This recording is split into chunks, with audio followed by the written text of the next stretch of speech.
Islam, family. Peace, love, and light. Peace, love, and light. All right. Let me see. We get some people in here. Yeah, I think I like this. I like YouTube a little better. You know what I'm saying? We gonna YouTube it. It's all good. It's all good. You know what I mean? It's YouTube it. Fuck it. Let's get the people where we need to get them. Peace, love, and light, family. Peace, love, and light. So what I'm gonna do is Islam family, Islam. Do me a favor, comment or thumbs up. Let me see if I can send this link out. I'm gonna send this link out right now. Islam family, Islam. Peace, love, and light. Copy. Let me see if I can send this to. I don't know if I can send this to my Facebook. All right, well, Islam. I'm gonna let the family do it. So family, do me a favor, share this with the family, and let me know. You know what I'm saying? And we can get some people in. Islam family, Islam, peace and love, peace and love. So we gonna get into it. We gonna get into it, family. Yeah, this is more like it. I don't think we gonna have no interruptions on here, and we gonna be able to build totally, family. So the title of this build, family, Islam. Morlock Holmes is on the case. Peace, love, and light to all the family tuning in. Now we're going over the Ghana 2019 year of return, right? But I'm calling it the year of return to mental slavery because they're telling us this fictional narrative that didn't happen. Because 2019 they're celebrating the 400th year, but I was in second grade and the teacher told me my people were already slaves for 400 years. Not true. We're going to debunk this whole thing. I'm going to show you the connection with this year of return in Ghana. I'm going to show you the connection with HR 1242. Now, what is HR 1242? I need the family to pull it up in real time so you can go over it with me. But I'm going to go over the highlights of what's in this bill and why they were shouting out this bill at the United Nations conference in Ghana, commemorating this year of return situation. So let's go into my PowerPoint. Yeah, I like this better, family. Yeah, and you can turn the screen sideways. Peace, love, and light. Islam, family. This is about to be one of the most powerful broadcasts I've done to date. And the ancestors are telling me, man, take it to YouTube, make it more global, and that's what we up to. Because I'm trying to disseminate this information as widely as possible to our family. Because come 2019, you're not going to be able to think straight. They're going to be pulling at your heart because many of us don't know where we're from. You keep saying that Africa stuff, but deep down, you like, really? Because there's 54 nations in Africa. Which one they tell you they took you from? So let me find out we all came from Ghana. I need to know. First time I'm hearing this. So, yeah, Islam family. I'm trying to see if I can share it without going out the video. This is the first time I've done this on here. So let me see if I can share it. See, it actually doesn't have my Facebook up here. I don't know why. All right, let me see. Yep, it does. Give me a second. Islam family. Give me a second. I'm just gonna post this on my Facebook so we can get the family transferred over.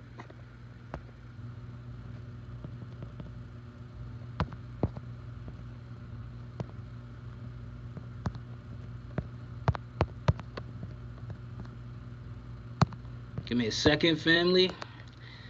I'm just sending out this link.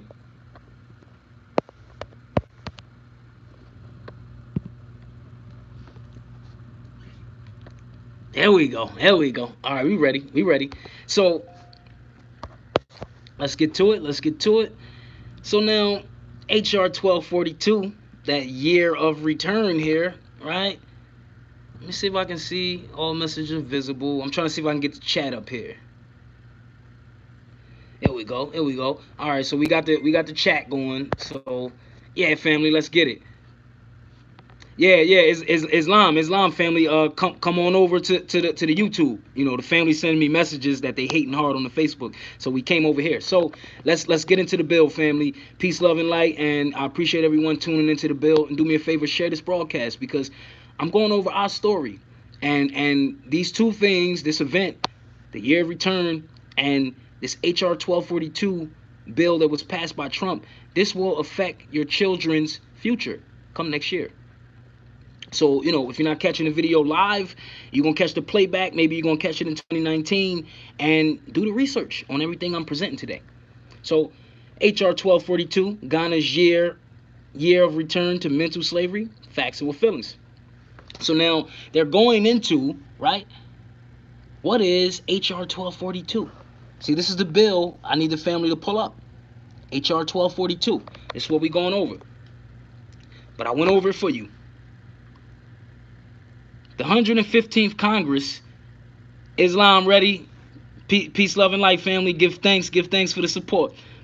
HR 1242 is a bill recently passed by President Trump to establish the 400 years of African American history commission and for other purposes. Today, this presentation will show the connection between the Ghana 2019 Year of Return event taking place in Africa. This bill is pushing propaganda of a false narrative of the story of Unconscious Americans, the very first Americans. And they have been fraudulently misnamed as African Americans. Today, we will look behind the scenes of this event that will affect the lives of over 40 million true Americans. Facts over feelings.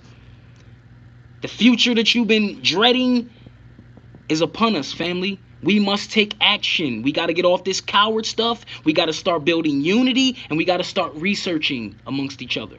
Researching the truth, not peddling the lie and just parroting the same stuff that was told to us, that was told to our parents, that was told to our grandparents. At what point do we break the cycle of stupidity, family? I need to know. So, what are some of the key points that stands out in this HR 1242 bill? I highlighted them here below. So HR 1242 plans to develop and carry out programs and activities throughout the United States to recognize and highlight the resilience and contribution of African Americans since 1619. Now hold that in your mind, family, because everybody keep telling us, remember, they said 1619, Jamestown, Virginia, the first colony. I'm about to debunk that whole myth they told us. So if it didn't start in 1619, what the hell are we celebrating? Are we celebrating the lie? Islam, we're going to add that to the bill. I'm getting a notification from a sister. She was telling me there was an earlier bill that, highlighted this as well. But this is the remix. This bill also wants to acknowledge the impact that slavery and laws that enforced racial discrimination had on the United States. This bill also is in place to educate the public about the arrival of Africans to the United States. Haven't they been telling us this story in all the damn movies and all this for the past how many years here? So they got to educate the public? What public? They talking about your babies. They about to have these new school programs implemented to tell your babies this lie. Colorfully, though. This bill also encourages civic, patriotic, historical, educational, artistic, religious, economic, and other organizations throughout the United States to organize and participate.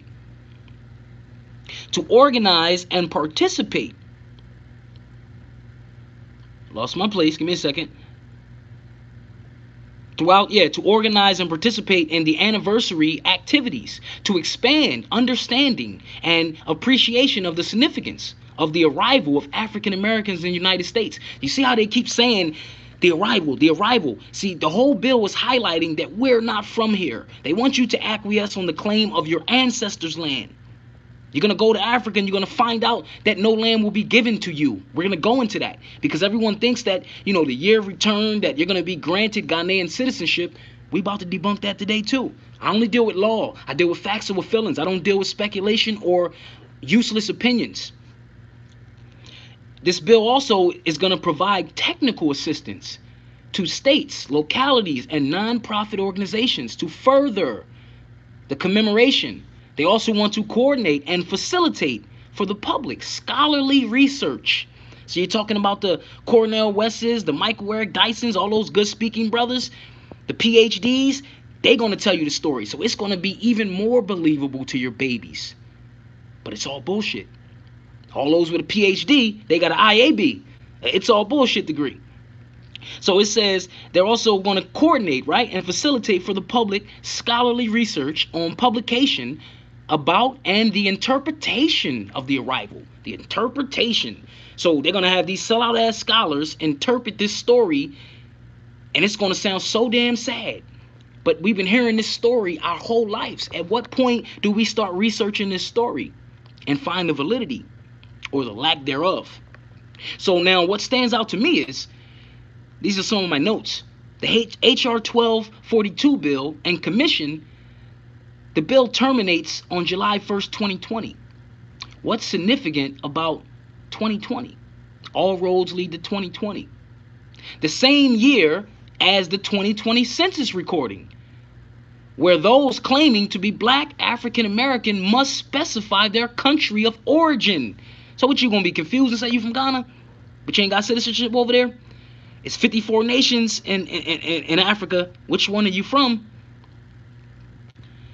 It says that the major issue will arise when our people can't specify which part of Africa they are supposedly from, being there's 54 nations in Africa. But keep in mind, all expenses of the commission shall be made solely from donated funds. Oh, they didn't tell you that all your good leaders and your preachers and all these religious figures and these non-profit organizations, they're gonna con you into donating money for this cause? You're gonna line up their pockets to lie to you one more time. Fuck out of here with that. Good luck with that. Moving right along. So now let's go into it. What is it? So we've seen the agenda of H.R. 1242. So now what's the connection with the year return? So they just said that they're giving monies, you know, they're going to be funding, they're going to be helping Islam family. I didn't want to cut the broadcast. I'm getting a call. So, all right. So now it says that basically Ghana's jumped on board and they're going to be the first country in Africa. Check the video. Get off the phone. So the year of return, 2019. Since the Middle Passage, the country of Ghana has extended open arms, really, for all African Americans and descendants. Islam to the brethren, but you cutting my bill, brethren. Come on. So now, the country of Ghana has extended open arms for all African Americans and descendants in other countries whose ancestors were victimized by the brutalities of slavery to return home during this year of memorial observance. See? Memorial ceremonies, all of this stuff is in connection. So now everyone is under the assumption that, remember, they're saying they're commemorating us for the slavery and they're saying everybody return home, but we're under the illusion that land is going to be granted to us and that so-called calling ourselves African American will grant us citizenship in Ghana. Interesting. I've seen a few people do videos and they saying, yeah, Ghana has the right to abode. They're going to be offering Ghanaian citizenship to the Africans returning. Really? Let's debunk that, because that's not what's going to happen. They didn't mention this at the United Nations conference because it's a reason they didn't mention it. They're all trying to bait us in, family. We got to wake up. So let's read it. Ghana currently offers the Right to Abode program, which allows people of African descent to gain permanent residency, according to the Ghanaian Immigration Act of 2000. So they've been offering the right to abode since 2000. Hit me with them thumbs up, family, them likes and all that. You know, now we're gonna get the revenue up on this page for YouTube, and all donations and all of that is gonna be buying more books and more research and putting together more PowerPoints. I'm going hard next year with this, family, putting out this truth. So it says the concept of the right of abode under immigration law is that the person having the right of abode shall be free to live and to come and go into and from the country without let or hindrance. So they saying we won't be hindered. If you get the right to abode, you're going to be able to come and go back and forth from America to Ghana because you're going to be so-called granted Ghanaian citizenship. Let's look a little bit closer. The Ghanaian residency program does have some stipulations. better be coming with no strings. This situation got so many strings on it. You can knit a goddamn sweater, family. You can knit a Coogee sweater with all the strings attached to this propaganda they're putting out. Black people looking to resettle in Ghana. Resettle. So they saying you was from there before? Interesting. You must be at least 18 years of age. Good character. Financially independent. You got to come over there with a bag. And you have not been convicted of a criminal offense and sentenced to imprisonment of 12 months or more. So any of the family that got a past record, yep, you did even 2 months, 3 months, I mean more than a year in jail, you won't be granted Ghanaian citizenship. That's just one requirement. So the sister says she first heard about the right to abode law around 1998 throughout the African American Association in Ghana, and she applied for dual citizenship around 2000. She was concerned Black Americans interested in the right of abode program might have trouble navigating through the local bureaucracy. So they're telling you that many of our family gonna have problems trying to just apply for this right to abode, let alone be granted it. Why didn't they tell you that at the United Nations conference? Oh, I'll tell you why. Anybody heard of this? I didn't know this was going on, family. Look at this shit. Since 2015, where we been? International Decade for People of African Descent. Nigga, what? But it ends 2024. Kind of like after the next presidency term or another term for Trump. Like, what's going to happen, family? All this stuff is in the next few years. Like, this is your baby's future. Like, if this doesn't matter to you, I don't know what does. Ghana is the first African country to open its doors to people of African descent from all over the world. But bureaucracy takes a toll. What bureaucracy are we talking about? See, they're telling you it's all these strings attached. But I thought that they're allocating all this money to celebrate this story that everybody seems to know so well because they've been telling us the story our whole lives. But they're saying even if everybody supposedly knows the story, there are some requirements that you got to meet to even be considered the right to abode. Interesting. Let's go into it. So Ghana offers the right to abode. The right to abode policy was introduced 14 years ago and has yet to be fully implemented. Oh, they didn't tell you that. They didn't tell you they still working out the kinks and all that. Oh, shit. But millions of us are going to be going back there next year for this celebration thinking we're going to be getting land and we're going to be Ghanaian citizens. Somebody lied to you, buddy. The right of abode granted to Ghanaians. Oh, shit. So by saying you're an African American, does that mean you're a Ghanaian returning home? Nope. But that's what the requirement for the right of abode is. It's granted to Ghanaians who have lost their Ghanaian citizenship by reason of acquisition of a foreign nationality. Well, the people in America, right, that think they're Black Africans, they don't know their nationality. So you lost your nationality, but before you lost it, were you a Ghanaian? Oh, you're going to have to prove that.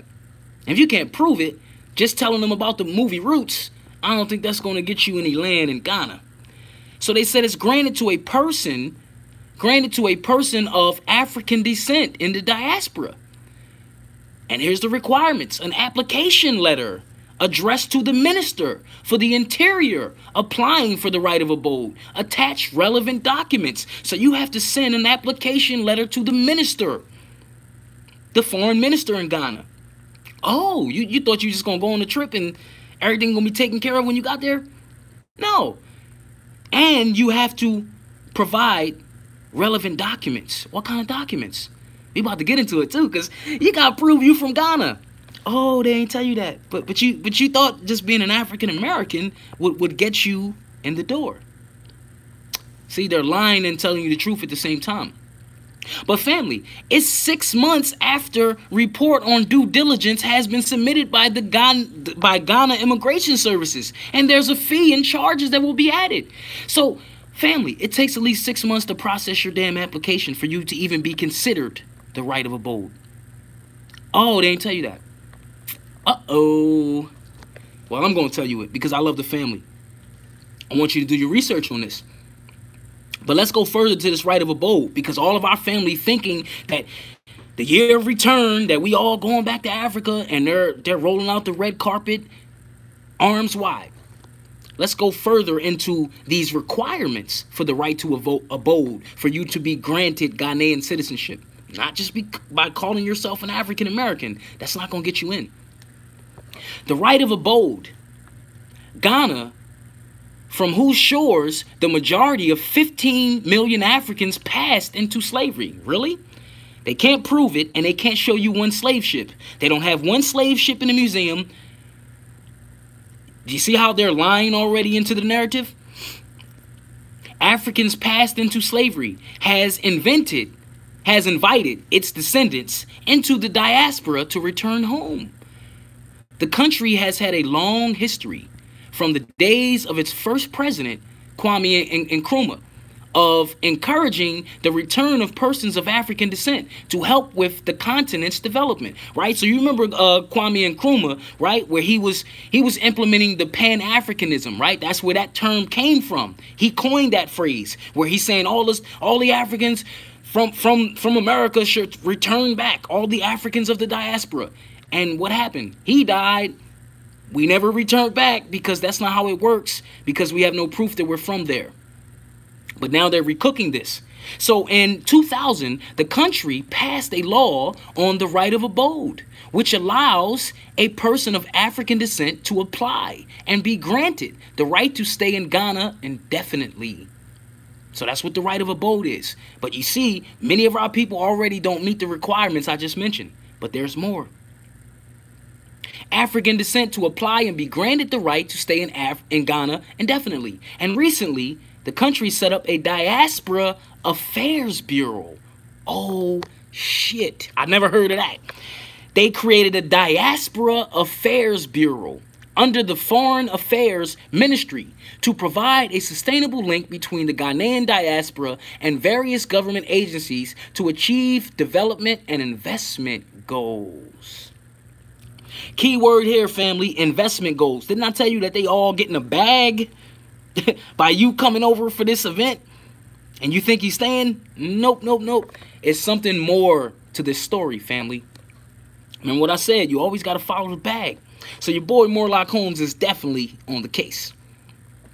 So let's continue. Who qualifies for the right of abode? And this is in my opinion. My sources come from the Minister of Foreign Affairs in Ghana. There you go. I'm doing my research from both sides, from this continent to the other continent. I don't want my family to be detained in customs because they're trying to follow a pipe dream and you can't prove that your ancestors on the other side of the water. Not to say that they're not our cousins, family, but your ancestors are here. The Ententionists, indigenous Americans of these Americas, which is the largest of the 7 continents. That's why they created 2.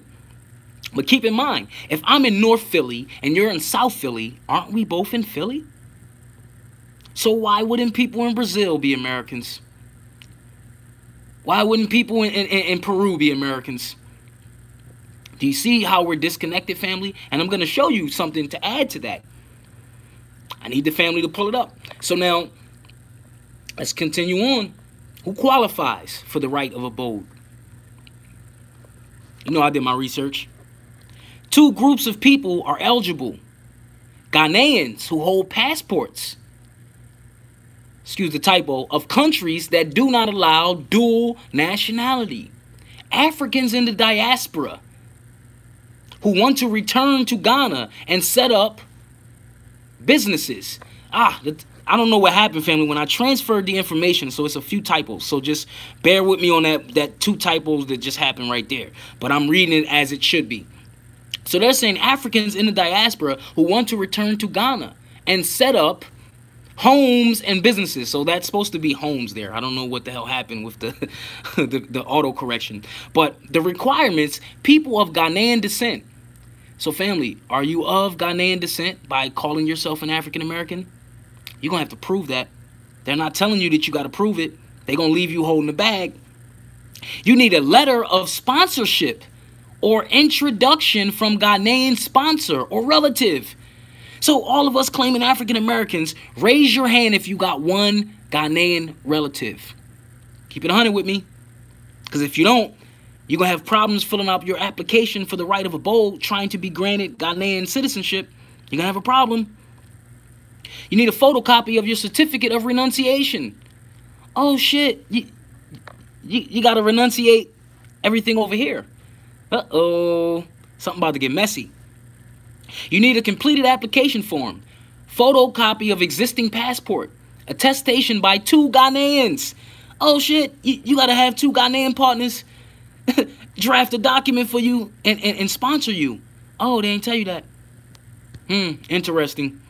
But I thought we just going to get over there and just kumbaya, my lord. We're back home.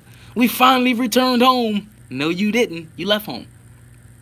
You need an autobiography or a CV. You need a photocopy of your birth certificate or affidavit. Autobiography. Africans in the diaspora, applicants should attain a 10-year period of stay before applying. Family, listen to what they just said. Before you even think about applying for your application for the right of abode to be granted Ghanaian citizenship, which the application process takes 6 months, before you even fill it out, you have to be in Ghana for 10 years already. Oh shit, well, why didn't they tell the people that 10 years ago? And y'all have been ready come 2019, the year of return. So what are you returning to? Are you returning to some camps when you get over there? Are you gonna have an issue with immigration and you have a passport issue trying to get back and they saying you got to fill out a document renouncing everything over here? So what's going to happen when you get on that plane and then they like, well, you're not a Ghanaian, so we can't let you in. You're going to have to go back home. But then you renounced everything and then you're going to have passport issues. You're going to be detained in one of these camps. That's the reality that's about to take place for us, family. Wake up. I went over the King Alfred Plan, Rex 84. What did they say? What did they say? The African American will put millions of people in the streets at a moment's notice. They will have a dangerous and desperate will. Just know that political asylum will not be granted to them, for they are bound to the continent by heritage. Political asylum will not be granted to us in other nations. You're not running home trying to say, I'm coming back home, African family. And the people in Africa don't call themselves African. They go by one of the 54 nations over there. I.e., I'm Nigerian. I'm from Nigeria. He's not going to say he's an African. He's only going to say that to the so-called imposters claiming to be African Americans. And you think that you have a commonality with him. He's not going to fill you in on your stupidity because they already briefed them at immigration. They scared the shit out of the people from the continent at immigration. You better not build with these people. You better not talk about no politics with them. How do I know? My uncle is married to a sister from Ghana. His wife is Ghanaian. Islam to the Empress. And she told me, she's like, she's coming to see my uncle. And she's like, they gave her like an hour worth of questioning. Who you going to go see? She's like, I'm going to see my husband and his family. How long you know these people? And these people. Do you see how they keep us separated, family? Because if we all started talking, you look at somebody in Egypt and their passport says white, but their skin is darker than me and yours. Then you understand that black and white are legal statuses, and it has nothing to do with your skin color. Hey, research it. Don't go after what I'm saying, because I'm not trying to just, impress you with my level of information I've accumulated. I did studious research because I give a damn about my family's true story. And I'm not trying to, impress you. I'm trying to wake you up, to get you to research the same stuff that I found that's easy to find. So family, let's get back to this, because I'm laughing my ass off and the ancestors are laughing along with us. So they're saying you have to be in Ghana for 10 years before you even think about trying to get Ghanaian citizenship. Why didn't they tell the people this at this United Nations conference? But they just kept praising H.R. 1242, the commemoration of the 400-year slavery story. Interesting. Let's get back to it. All love to the family. Peace, love, and light. Give thanks for the support, family. Give thanks for tuning in. I love y'all to life. So we're gonna have some fun tonight, family. And I'm not trying to scare anybody with this build. I'm just trying to give clarity so we don't make any crazy moves come next year. And we all see that everybody's trying to tell us we from somewhere else, when all we gotta do is grab on to the word unity. I'm not talking about your religion. You can say I'm a Moor, I'm a Hebrew, I'm a this and that. We're not talking about religions, family. I'm talking about your bloodline. Just agree with me, regardless of your religious affiliation, regardless of the God that you believe in. Just agree with me that we're Ontogenists. Ontogenists, what's that mean? The very first people of the land. We're the very first people of the Americas. Just agree with me on that part. We could talk about religion and who you voted for. We talk about that later. But we have to come on that one commonality, family, that we are the indigenous people here of this land. And people around the world don't go by colors. People in China, they're Chinese. They're not yellow. It's a reason they're not called yellow people. Why we are the only people that think we're called a skin color when it's not our color. Got nothing to do with color. Islam, family, I vote for unity as well.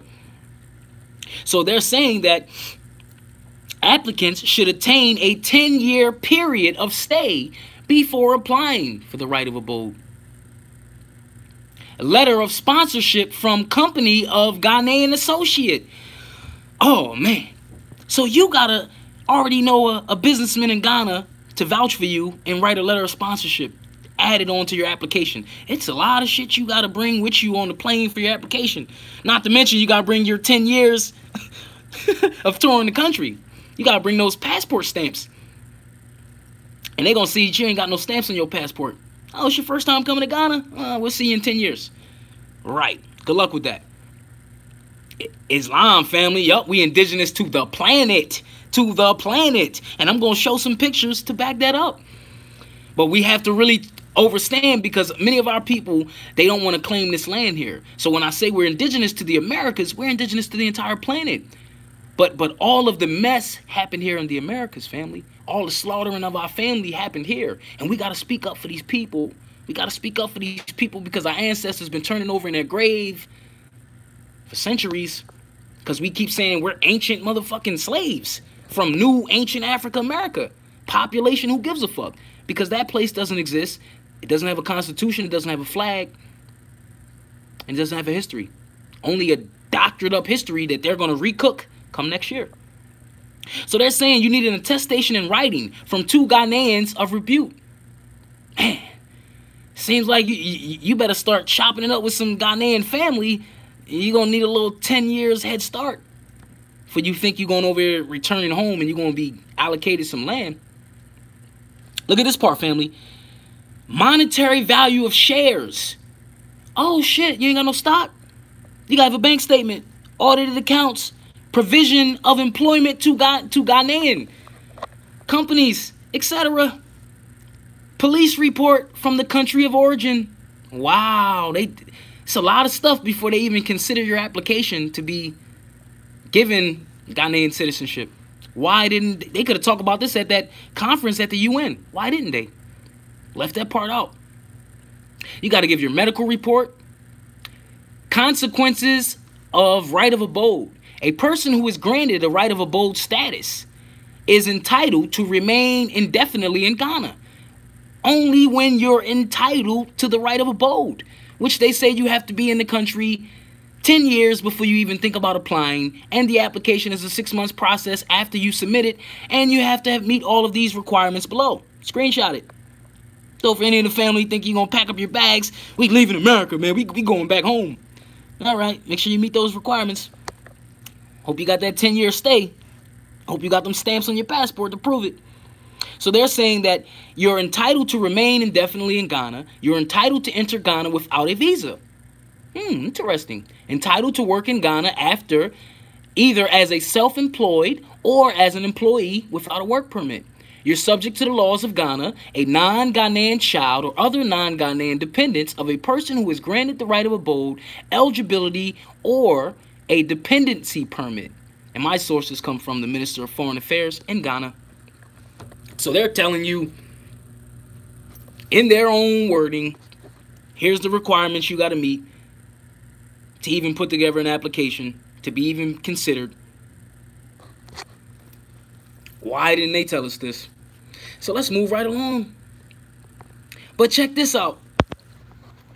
Check this part out, family. Because there was only one person ever granted the right of abode. Remember I told you, go back earlier in this video. Remember they said that the right to abode was introduced in the year 2000. But they said it has never been fully implemented. Even still to this day. They're still working out the quirks. But since it's been implemented 18 years ago, there's been only one person granted the right of abode. There's only one person from America that was granted Ghanaian citizenship. Interesting. Who's that one person? But it has not been so simple for African Americans and Caribbeans in Ghana. Only Rita Marley. Rita Marley, Islam to the Empress, wife of the late reggae icon Bob Marley, has been granted the indefinite stay. And that has happened only last year. Those who applied years ago are yet to receive any response. They might not even respond to your application, and you got to put it together and you got to pay the fees for it. Yeah, they ran off with the bag. Those who applied years ago are yet to receive any response from the Interior Ministry, whose charter states that the process should take only 6 months. So family, when I just told you that, yeah, the process is going to take 6 months, but you have to meet the requirements of being in the country for 10 years, they're saying that, yo, people sent their application and they never got back to them for years. And Rita Marley, the widow of Bob Marley, the reggae legend, peace be upon the brethren, she was only granted the right of abode last year. How many years was she waiting on her application? And she's royalty, man. Just come, the Empress of Bob Marley. We better wake up. We better wake up and see what time it is. I'll read that again. But it has not been so simple for African Americans and Caribbeans. See? So even the family from the islands that's going to bite into this story, yeah, man, we all Africans. At the end of the day, you're not going to be granted citizenship. Only Rita Marley, the wife of the late reggae icon Bob Marley, has been granted the indefinite stay. And that has happened only last year. Those who had applied years ago are yet to receive any response. A response, let alone being granted the right of Ghanaian citizenship. From the Interior Ministry, whose charter states that the process should only take 6 months. I need you to get this in your head, family. You are not a descendant of slaves. Wake up. I repeat, you are not a descendant of slaves. Wake up. You are the autochthonous American, the very first people of the land and all the lands. When will you honor your true ancestors? I need you to show this to your baby right here. Teach the young. Oh, baby, we aren't from Africa. We are indigenous American. Look at that Empress. Look at the young Mason in his element. Is he going to be outside saying hands up, don't shoot? Is he going to be saying stop killing African Americans, or is he going to take pride in the ancestors that came before him? What you going to do? I need to know. So, remember I told you at the beginning of this bill, I deal with facts over feelings. I don't deal with speculation. I don't deal with loosely opinions, and I don't want to debate anyone. I just want to celebrate, honor, and commemorate the true ancestors, mine's and yours. We don't do debates. We just slap the shit out of you with the truth. So here goes some of that truth. So I can't make a statement like that without, because you got people that's watching this that think they're African American. They're going to have a problem with me saying this. But let me prove it. Oh, did they tell you about this? The so-called African American population of free people. Oh, around the same time as the slavery thing. Well, let's look at those numbers.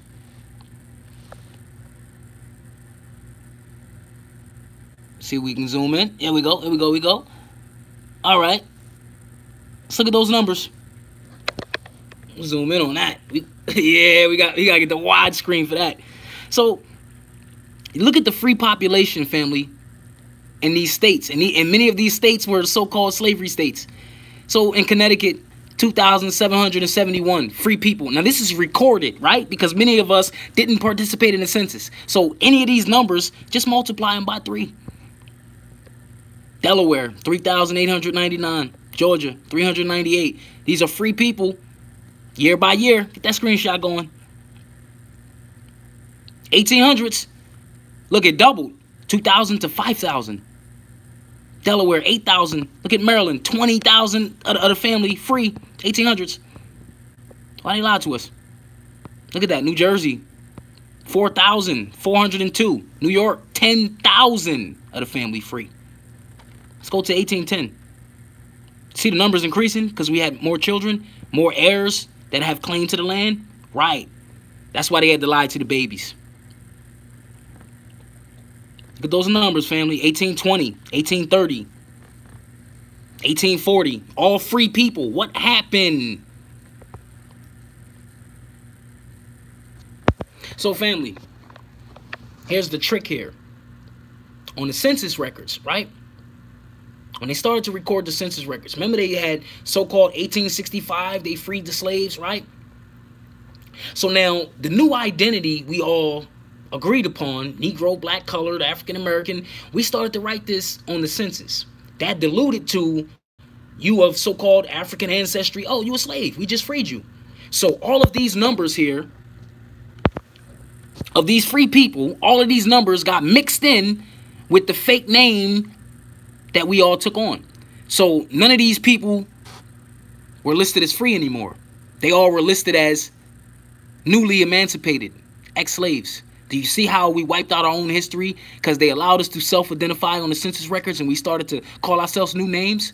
We're the only people on the planet where our names keep changing. Negro, black, colored, African American, Afro American.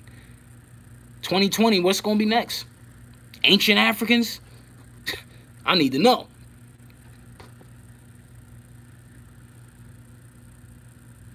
Uh-oh, give me a second.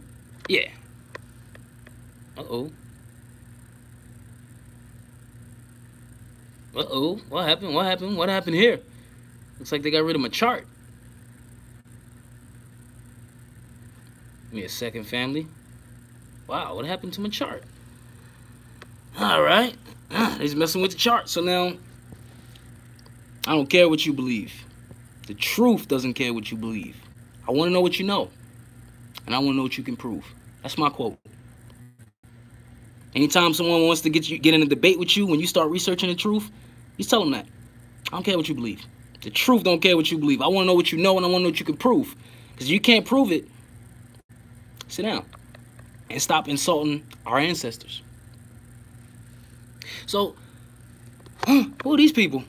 Oh, you forgot about that part, right? Check this book out. Because before they called us Negro, blacks, colors, African Americans, they called us American Indians. See, there's two terms. You got American Indian and you got Native American, which are these mixed Mongolian and Vietnamese tribes that you see on these reservations today. Look at these people. You think they from Africa? Or were they the so-called Indians that they said they wiped out and took the land from? I need you to get these books, family. Africans and Native Americans. Look at the culture. They look like the same people. Similar dress.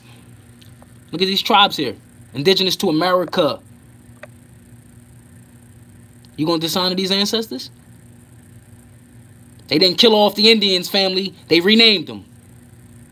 And someone else took the identity of the so-called Indians and you thought, oh, that's all that's left? How do you got 2 continents full of people and they say, yo, we killed them all, and they all on 3 damn states with reservations and casinos? That's all that's left? Really? And it's 40+ million people that was took from somewhere else? But we outpopulate every other people here in the Americas? Let's stop pushing the lie. Let's get off that. Let's stop pushing the lie. See? That's what I'm telling you. 2 types of Indians. That's your ancestor that they call the American Indian. That's the $5 Indian that bought a new identity called the Native American. Look closer.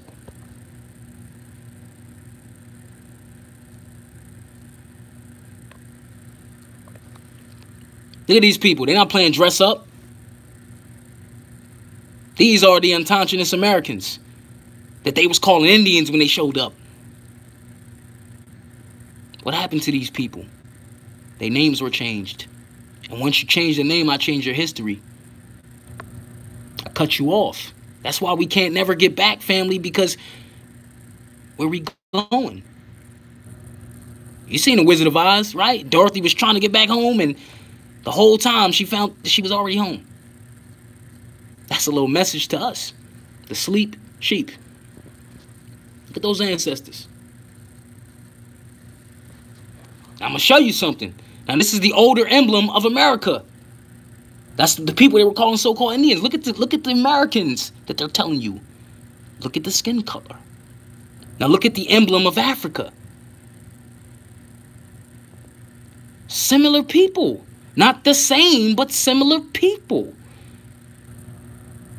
So we were on both sides at the same damn time. But now look later at the emblem of America. Oh yeah, look at us.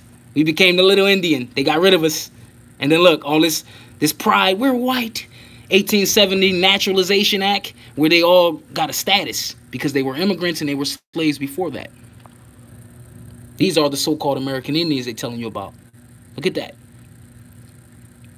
Original Cherokee of the Carolinas. Look at that Empress. You gonna tell her she ain't from here? Really? Don't spit on the grave of my ancestors. Don't do that. You got me fucked up. You know what I'm saying? You think we was picking cotton? Nah, buddy. Yeah, that's Auntie June right there. He said, you got me fucked up. Smoke break. Because you wasn't working for 400 years. That's all bullshit. I'm going to prove something else to you with that, too. We breaking spells today. Islam to my brother Morpheus. And that omniverse mental magic, you know what I'm saying? We definitely breaking spells today. Look at that right there. See, we don't celebrate Thanksgiving. I celebrate Happy Indigenous Day. Uh-oh, look at that. A bust of a Moor. Oh. Is that a Moor that they called Indian? Oh, what color is he? Oh, that's in America. Oh, they keep saying the Moors in Africa and all this propaganda they talking about. Nope. That's here in America, buddy. Sorry. Got something for those that believe in those fake slave ships. Now, you know this guy, right? He's the funniest meme on earth. But he's on the phone with the authorities, right? He says, yes, officer, I would like to report a lie. I looked everywhere, and I can only find a slave ship in paintings. Ever wonder why? See, they only can show you the slave ship story in paintings. Where are the ships? You're going to try to find a slave ship? I'll hold. So you won't hold just like this brother, waiting for them to find a slave ship so they could prove this bullshit-ass story to you. Keep waiting. Only in paintings. But who were the real slaves? Uh-oh. What color are those people? Oh, that's the Irish. That's the Irish slaves right there. Uh-oh. White cargo. Slave trade in America. Facts over feelings. See, a picture's worth 1,000 words. That ain't no movie. Look at that. Ain't no movie. Look at that face. They not acting. They not taking a slave selfie. That's recorded history. Interesting. Bam. Didn't I say we're unconscious to the planet? Look at the original Australians. Huh? Look at the original Filipinos. See, if you talk to the natives in these countries, you know, the ones they hiding from the brochures, they darker than me and you. Original Asians. Look at that. But none of these people were called black. Do you see? The original Australians, they have a nationality. Same color as you. Do you see the connection I'm trying to get you onto? That people aren't crayons? Look at that. That's your ancestor right there. And he's wearing our religious headdress, our royal headdress, the fez. That's in America. That's not in Africa. Look at that nose. Look at those lips. You gonna tell me that's a big head Mexican? You gonna tell me a Mexican made a statue of a slave? Really? Knock it off with the propaganda, family. We need to look at the truth that all of the ancestors left for us. Look at those original Indians. And when he used to tell you, Keisha got Indian in her family, because Indian, you the original American. Wake up. Islam family, he says your wife's Asian. Yup, because we're the original people, all the lands. And I guarantee you, if you talk to your wife's relatives, they gonna confirm it too. Why is this so hard to believe? This is who they saw in America. Look at that. This is what they were calling the Indians. But it was so many of us, they had to create a lie. All right, we're going to create the term Native Americans, and we take a few of these pale-face tribes, and we offer them something to keep the lie going. You talking about the climate on the climate in the Americas? You talking about these hot summers and these so-called red people were the only people on the land? Are you serious? And you look at our skin, black don't crack. And we talking about the color, right? But we know that we're more like copper colored, right? This is why the so-called Spanish-speaking people, they don't call us negro, right? You go to the store and get negro beans, black beans. They call us what? Moreno, which means brown. Right. That's who they saw when they came here. So, oh, take a look at this. Indigenous to America. Like, you mean to tell me you don't see these people? You don't see the resemblance in your relatives? And you're going to tell me these people from Africa? Take a look at this. Oh, one of the very first paintings of America. They created this. Who's that? Who's that? With the feathers on her head. Who's that empress with the afro? Who's that Albion? I just want to be somebody. I just came here to be somebody. Statue of Liberty down there. Oh, 13 colonies flag. Uh-oh.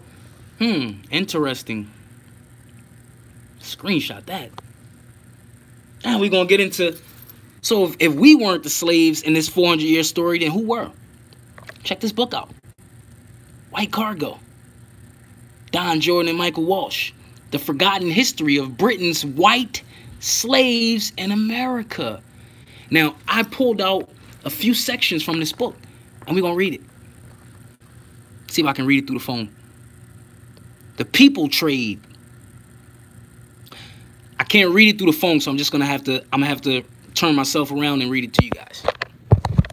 So, Islam family. So, the interesting thing is, right, everybody's telling us this narrative, right, of this so-called 400 years, 1619, Jamestown, Virginia, they said was the first colony, right? First colony that had slavery. I got a problem with that story. Because in 1619, there were white slaves here trying to set up a colony. Oh, they didn't tell you that. So who were the Indians here when these white slaves showed up? I just showed you the original American Indians. The indigenous people of the land. We're not going by names. I just showed you the faces of these people. So let's read this portion from this book, The White Slave Trade. Now they're talking about the people trade. They said the tobacco boom that lasted into the 1630s. Now all this is the timeline that they saying slavery started. I'm about to give you the truth.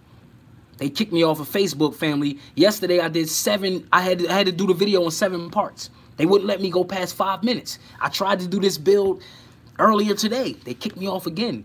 You don't think that the truth is not popular to those pushing the lie? You better wake up. We ain't talking conspiracy, family. They don't want us to have these real conversations on these platforms.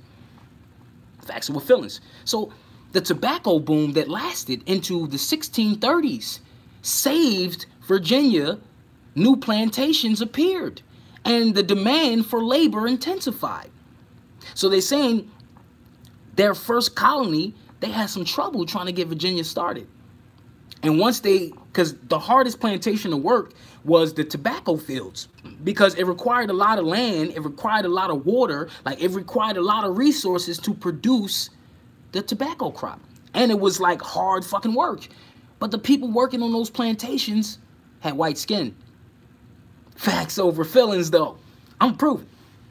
You get this book and you can prove it. So it says, meanwhile, the indentured servitude system spread as British colonization thrust along the length of the eastern seaboard and new colonies emerged.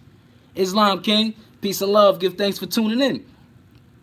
So it says, to a greater or lesser degree, there were people, both by men and women, who had been forcibly transferred, and by free willers who had voluntarily.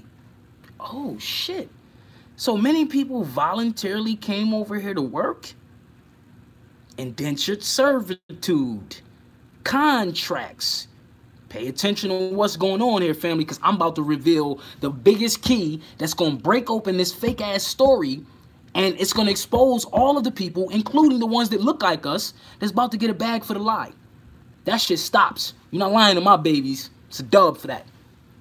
So it says, many of the people voluntarily mortgaged their freedom. By the end of the century, some 200,000 men, women, and children from the British Isles. 200,000 white people?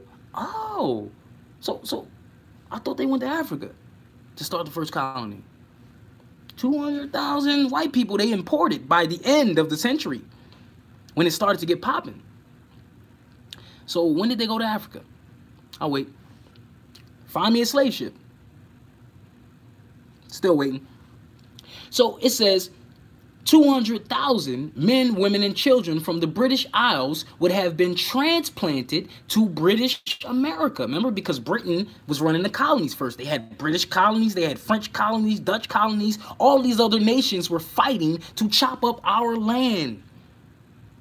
But they weren't using us for the labor. This stuff came later because it was abundant of us already here on the land. Do you understand what happened? Let's continue on.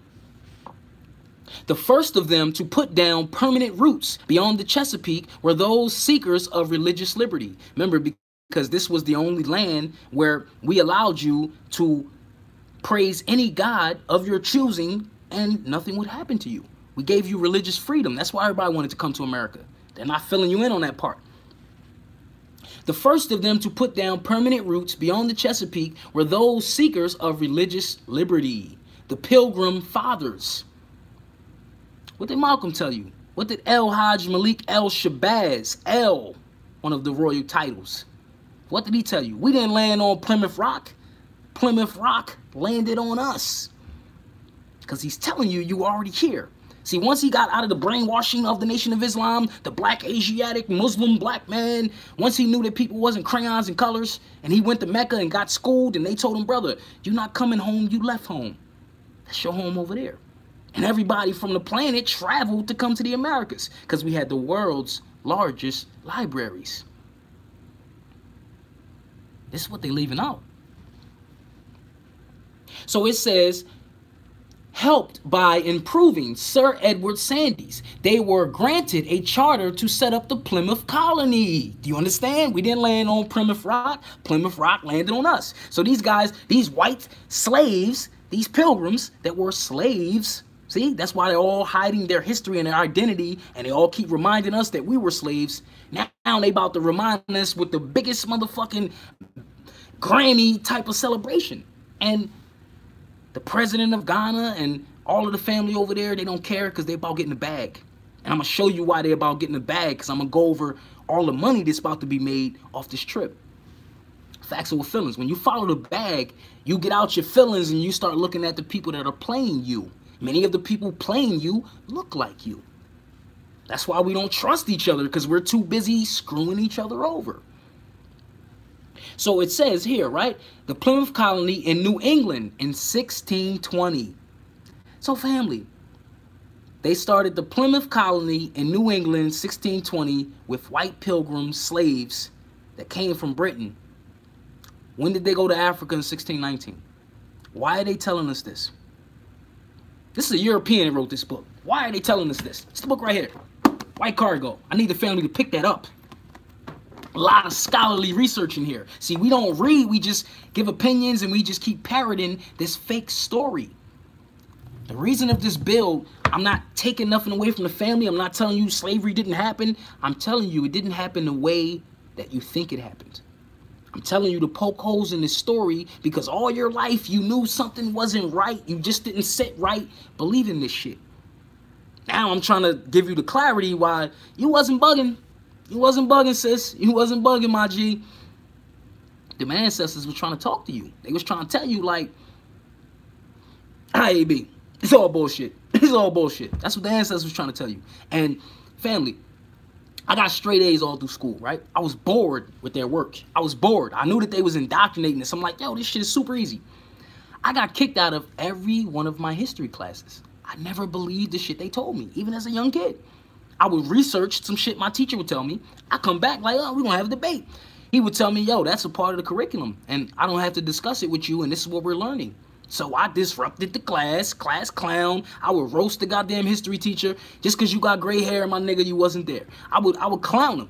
And it was to the point where the principal got tired of seeing me in my office. I mean, seeing me in his office, that the principal's like, man, I looked at your school transcripts and everything. He's like, brother, you got good grades all through school. Like, why the hell... Why, like, we're going to expel you because, you know what I mean, year after year, you're flunking history and this, that, and the other and disrupting the class. And, you know, he was a brother, the principal. Islam to the brother Nate. And he understood my story and he said, brother, all right, you critically thinking, you know, I can't brainwash you with the speech, you know, they want to tell me. So he said, I'll make a deal with you. He gave me a list of books. He said, you can add, you know, some books to the list. You give me a book report on these books and I'll guarantee you that you get a grade, a passing grade in history. And that's how I graduated from school. But that woke me up to doing my own independent research. But it was that moment when I was in school trying to debate with the teacher, because I sincerely had truth and I was looking for the truth. That's when I first learned as a child, yo, adults be lying and shit, B. Once I knew, because they always tell children don't lie. Once I knew that, you know, adults be lying to us deliberately, I started to question everything that adults would tell me. I started to question the church. That's why I was never comfortable going to church with, you know, with the elders, because it was like, I'm like, yo, something's not right in here. Not that I didn't believe the story of the book. I didn't believe the interpretation. I didn't believe the theatrical presentation it was put on. I just like, yo, they put niggas under a spell or something. I always felt like that. And then I got confirmation years later. I know the family can relate to my testimony because we all been going through it, you know, because a lot of us are connected to the ancestors that just want everything to return back to those that it belonged to. At some point, some truth's got to come out. And this is the time we living in. What you thought you was going to skip through the history books, skim through the shit, and we ain't did nothing?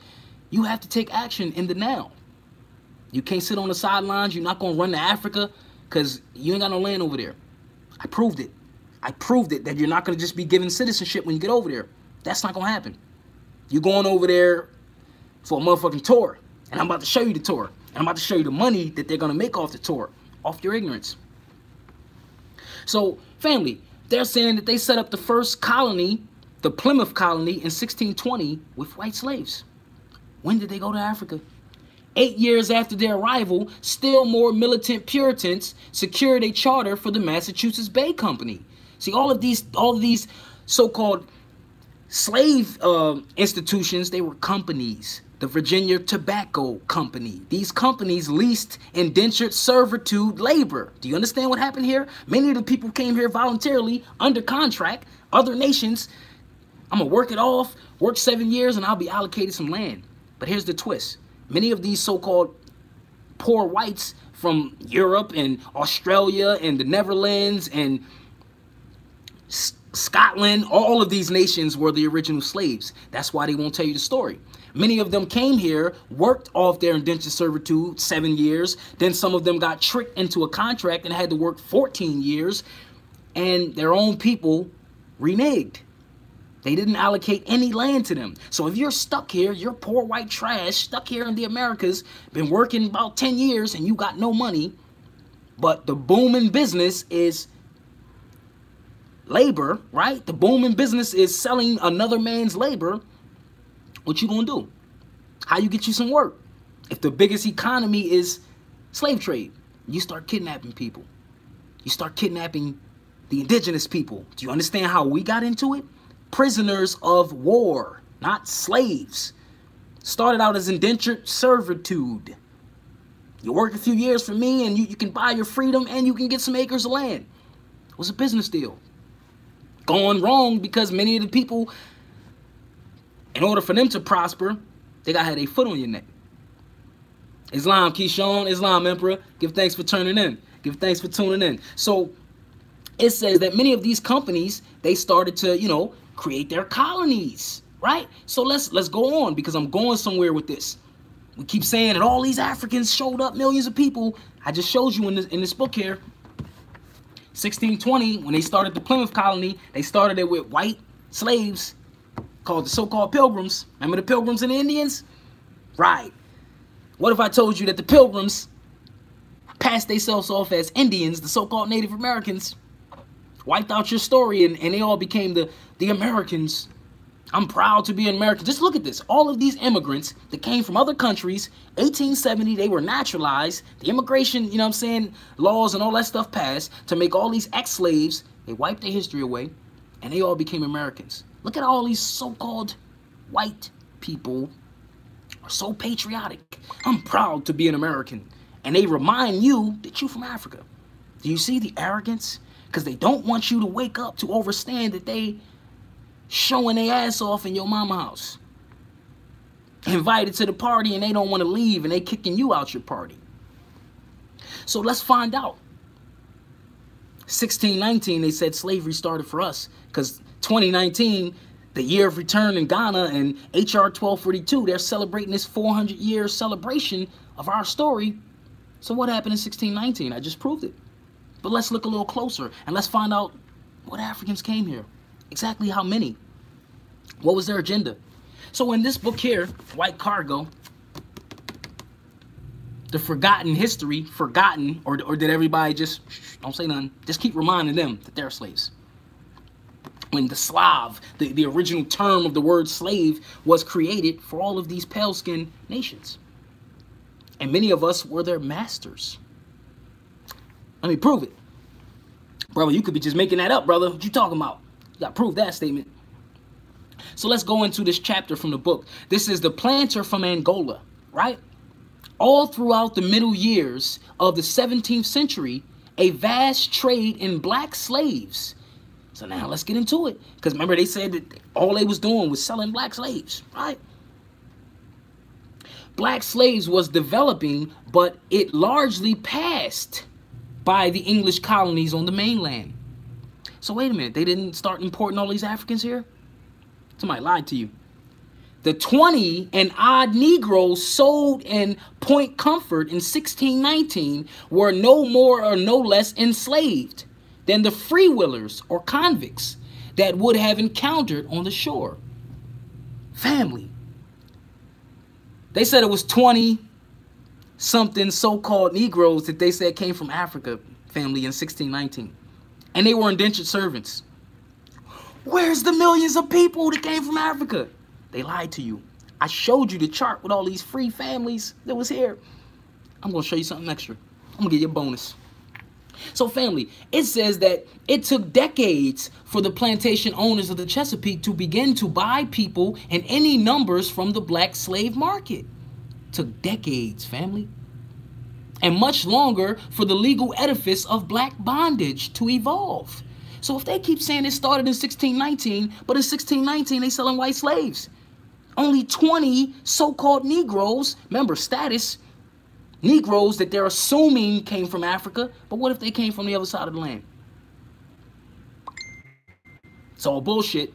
So, family, it goes on to say, the story of an African who is believed to have been among those arriving in 1619 shows that the onset of racial slavery in America had been the most unlikely twists and turns. So now, one of the 20 so-called Negroes, so-called Africans, that was brought here, wait till you hear about his story. Because he ends up being one of the very first so-called black slave masters. And he owned white slaves in the 1600s. In the beginning of this story. We gotta wake up. We gotta wake up. Anthony Johnson. And they often called him in other research books I went over, Antonio Johnson. See, when you understand Spanish, which they call it Spanish, but it was called Moorish Latin. We spoke many languages. All of the law books are written in Latin. but Latin is outlawed as a speaking language. I wonder why. They say that all these Latin countries speak Spanish, but the country wasn't called Spain until after 1492. When did Columbus show up here? 1492. Before Spain was called Spain, it was called Al-Andalus, and it was ruled by the Moors, 711 AD to 1492. Oh, the Moors lost their rule in 1492. 1492, Columbus sailed the ocean blue. Who did Columbus see when, and he didn't even land on the Americas. He went to the Canary Islands.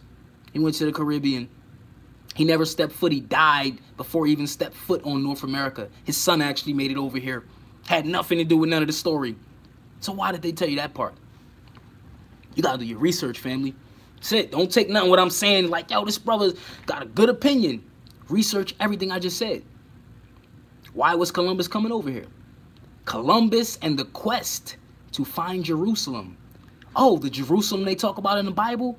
Did you know that Jerusalem, the real city of Jerusalem, the original Jerusalem, is in a city in Peru called Cusco? Everything happened here. The Garden of Eden is in America. The Fountain of Youth is in America. There's pictures to prove all of this. Research what I'm saying. Get out of the fairy tale and start dealing with the facts. Family, this is the only thing gonna save us. And we're gonna unify under the facts that I find, the facts that you find, the facts that she finds, the facts that he finds. That's how we find unity, family. It should be no discrepancies with the truth. It should be no disgruntledness with the truth. I can agree to disagree. Bullshit. Bullshit. You either telling them the ancestor story correctly or you lying on them. And that's not gonna fly come next year. You're not going to spit on my ancestor's grave. I'm checking that. And I encourage the family to start checking that. Slap the shit out of somebody with the truth. With love. That's it. With love.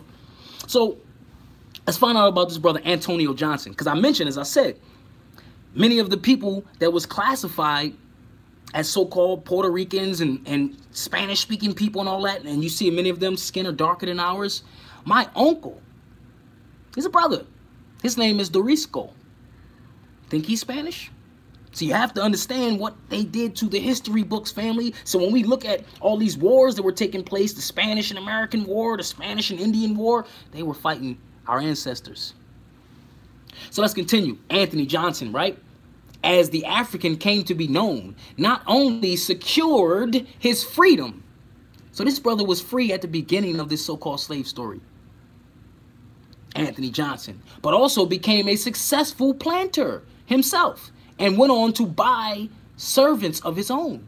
So we talking about a so-called black slave master in the 1600s when the slave story just happened and they ain't go to Africa to get millions of people. They dropped off 20 people and one of the 20 becomes a slave master, got his bag up. Interesting. So it says he went on to buy servants of his own, white as well as black. So this brother had black and white slaves.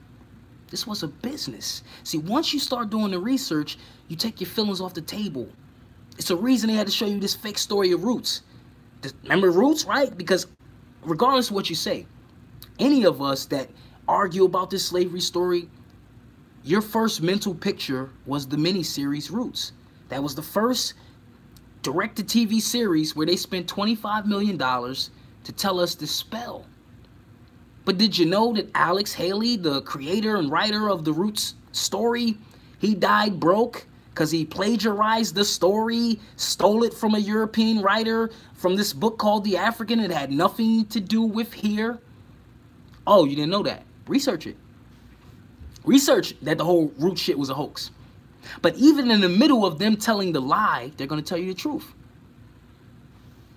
I want the family to go back to Roots. All those that's my favorite movie. And watch the very opening scene when Kunta Kinte arrives at the plantation. And you see all the other slaves gathering around, so-called slaves, prisoners of war. You see the empresses with their head wrap, kind of look like the Moorish turbans. And the sister that, you know, that's playing the Roots movie, she says, the guy Fiddler, remember the guy Louis Gossett Jr. that's playing the violin? He says, this here is the African, this is the Guinea man from Guinea. His name Kunta. And the so-called other slave said to him, we ain't never seen a real African before.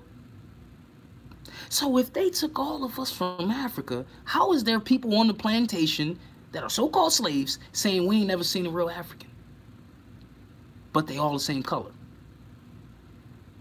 So that's called a true lie, where they fucked up and put a blooper in there, but the whole Roots miniseries, that's all fabricated bullshit. So now, this is why, remember we watched the movie when I was a kid, I watched this shit in chairs like, wow. And I'm talking to the older ancestors and nobody could tell me a story. I'm hoping I'll meet somebody's grandmom or great-grandmom, and it's like, yeah, our old African ancestor, he was in Africa and then the boat showed up. Why did Alex Haley be the only person in Africa, in America, out of millions of us, that could trace his roots back to Africa? Then you find out the whole story's a hoax. Oh, remember the Ancestry.com, I'm gonna trace my roots back? Well, hey, you're on YouTube. When you get off my video, just look up, punch it in, Ancestry.com hoax 2020. Yeah, 2020 did a piece on Ancestry.com. They said that the DNA testing they do, it's all a hoax, it's all bullshit. They just take your money and they just start punching in numbers. Yeah, you 2% this, and you 2% that, and 5% this. Just remix the shit, because they know that you're lost anyway. So that whole Ancestry.com, I'm gonna trace my roots, it's all fake. You wanna trace your roots, talk to grandma. Grandma gonna say, yeah, we was in South Carolina. Origin. Each of the states are nations unto themselves. Origin. You like Dorothy. You trying to get home, but you never left. So let's go back to Anthony Johnson, because I want y'all to get the gist of this story. So this brother Anthony Johnson, as the African came to be known, not only secured his freedom, but also became a successful planter himself, and went on to buy servants of his own, white as well as black. 30 years after Johnson first touched American soil, he got into a dispute with a servant, a fellow African who was demanding his freedom.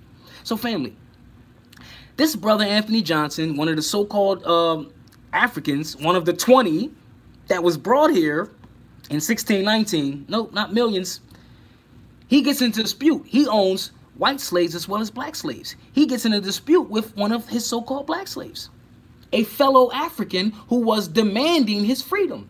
Johnson resolved it by persuading a court to enslave. Check this out, family. He persuaded a court to enslave the man for life. This was one of the first cases of lifetime slavery being imposed in North America. A black man playing one of the villains in the ghastly tragedy that was beginning to unfold. So the very first case of a so-called indentured servant that was now sentenced to indefinite servitude, so-called slavery, was a brother that got into a discrepancy with his black slave master. He was demanding his freedom, but this brother paid for his service. He was under contract. You understand what's going on? Let's find out about this story. The Africans from the White Lion are thought to have been brought originally by two of the wealthiest planters in Virginia. One was Sir George Yeardley, the governor of the colony. So the so-called ship that brought these 20 Africans, only 20, in 1619, the ship was called White Lion. They should have had that shit in the museum. They ain't even got that ship. Got rid of that evidence, huh? Got rid of that evidence. Give me a second, family. H2O break. We going in today, family. Appreciate everybody standing in the build. You know, we're going over an hour. Anybody that know, you know, any of my builds from Facebook, sometimes we go up to 4 hours. This ain't gonna be that today, but I'm gonna try to put enough of the information together just to create a dialogue. You know, like I'm not trying to convert you and say you're a Hebrew. When you understand that all of that is us, family, we can all stop arguing about something that's not important. When we understand that all of us are the original people of the lands, all the lands, but we're the original people of the land that we're standing on. And we keep acquiescing. We keep giving up claim to the land. And the ancestors, they're not too proud of that. So it seems to have acquired more white servants than anyone else in the early days of the colony. The other was Abraham Percy, the Virginia Company's trading agent. It is widely claimed that his transaction marketed the beginning of slavery. That almost from the start, the men and women from the White Line were a separate class, lower in status than those all around them. The picture is of Johnson and the other Africans suffering greater debilities, subject to more degradation than the white servants. One color chained and kicked, the other merely chained. English racism was supposedly at work, dividing black and white from the moment the Angolan troops assured. So family, they're asking you, do you think that what was going on? So they saying like, you know, they were treating these so-called 20 African slaves worse than the so-called white slaves that was there, and they said it was discrimination and all that. Family, they said in reality, the Africans appeared to have been treated as indentured servants, no different from the English servants, white slaves and so-called black slaves under contract, as it started out. Racism may well have existed, but in the rush to profit, the color of a field laborer, right, a person working in the field, was a secondary consideration. They wouldn't care about what color he was. They wanted your work. They wanted your labor. Black and white was out there. Having enough hands to hoe the next 10,000 tobacco hills was paramount. All they cared about was that crop. Profitability. Black mixed with white in the tobacco labor gang and would continue to do so in the next century in some places. As the African-American writers, LeRon Bennett puts it, not only in Virginia, but also in New England and New York, the first blacks were integrated into a forced labor system that had little or nothing to do with skin color. So why do they keep reminding us of our slavery, but all of these so-called Europeans, these Albions, they're not telling you that their ancestors were slaves? Some truth's got to come out today. They were the first. Not only in Virginia, but also in New England and New York. The first blacks were integrated into a forced labor system that had little or nothing to do with skin color. That came later. But in the interim, a fateful 40-year period of primary importance in the history of America. Black men and women worked side by side with the first generation of whites, cultivating tobacco, clearing the land, and building roads and houses. Many of us became indentured servants because we were the indigenous people here on the land, and many of us were kidnapped. Many of us were put into servitude because we were abundantly outpopulating the land because we were already here. Between the servants themselves, there appears to have been little, if any, racism. According to the African-American historian Audrey Smedley, early references to black reveal little clear evidence of general or widespread social apathy on account of their color.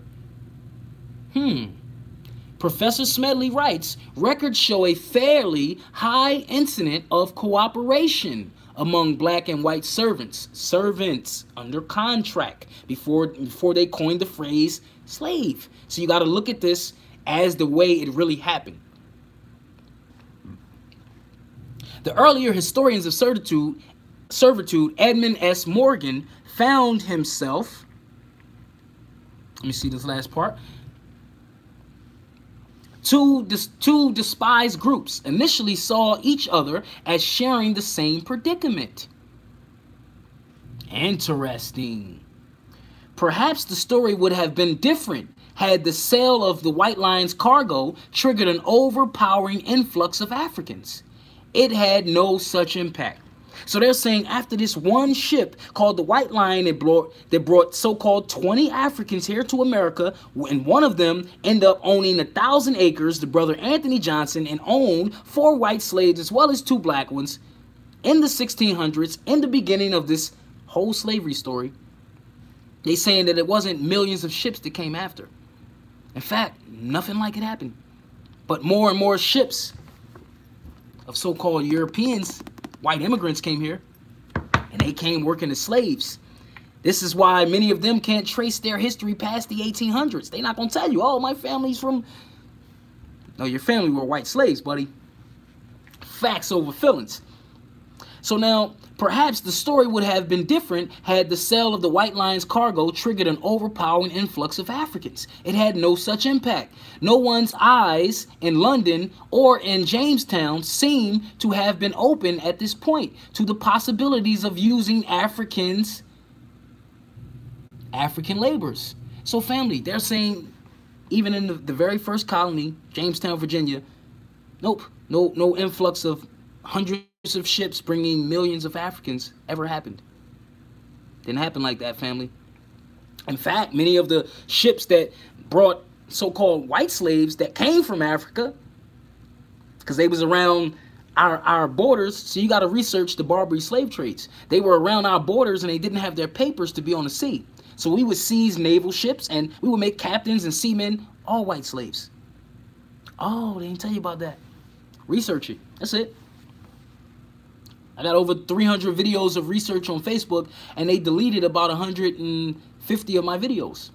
No copyright infringement. I'm not playing anybody's music. I'm just talking about truth, just like I'm doing now. The truth is dangerous to those selling the lie. You need to know what side you on. So, goes on to say here, family. Let me get to this last portion, and we wrap it up. No one's eyes in London or in Jamestown seem to have been open at this point to the possibility of using African labor in any major way. For some time, only limited numbers of Africans were shipped in. Now keep in mind, the term Africans is generic, what country they came from. Shipped in is this, like, all right, you ever notice that if we're from Africa, none of us can get deported?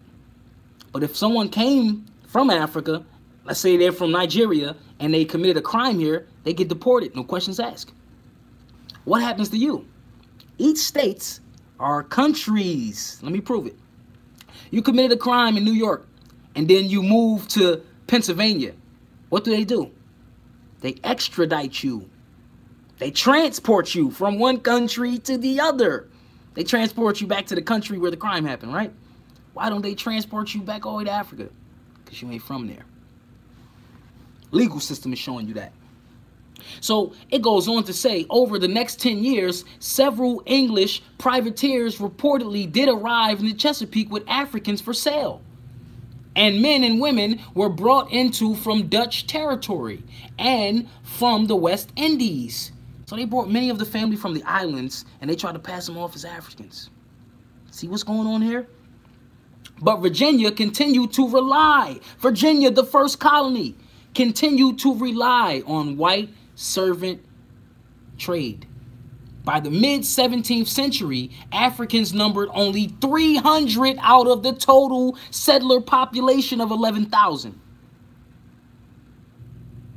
By the mid-17th century, family, only 300 so-called classified Africans in the very first colony. We celebrating, family. Islam. I'm just getting all kind of calls, you know what I'm saying? I'm going to hit the family back, but I got to finish this build. The ancestors pulling at my spirit. They telling me, finish this build. From these small numbers, there emerged Islam, family. Give me a second. I'm trying to wrap this up. From these small numbers, there emerged some stories of individual success.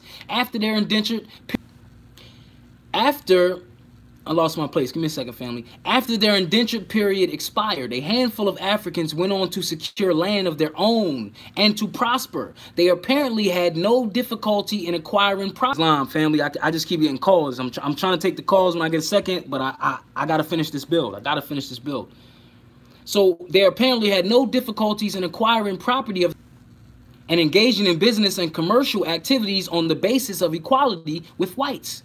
So they're saying, family, many of the so-called black indentured servants, so-called from Africa, many of them were allocated land. Many of them worked off their indentured servitude and they got their land up. So is this the large populations of all these free people that were later classified as newly freed people? Do you see the hoax?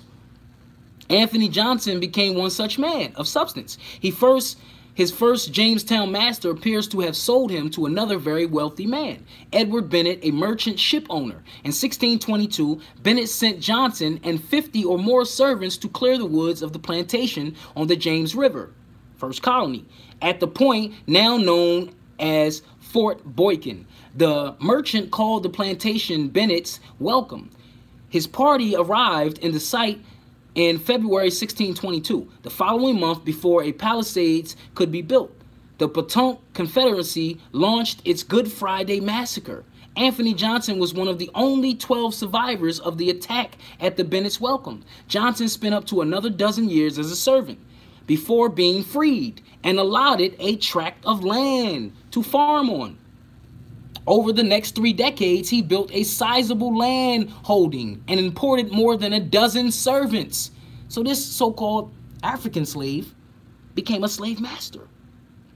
Some English, some African. The Headrights claimed on these people helped Johnson accumulate 1,000 acres. So they would give you acres for how many servants you could bring to work the land. And do you see why everybody start going out kidnapping people and this, that, and the other? Because they was allocating land by how many so-called servants you had. Could buy or could steal. Perhaps the only marked difference between Johnson and the white planters around him was the name. It was an economy. And everybody was taking part in it, getting that bag.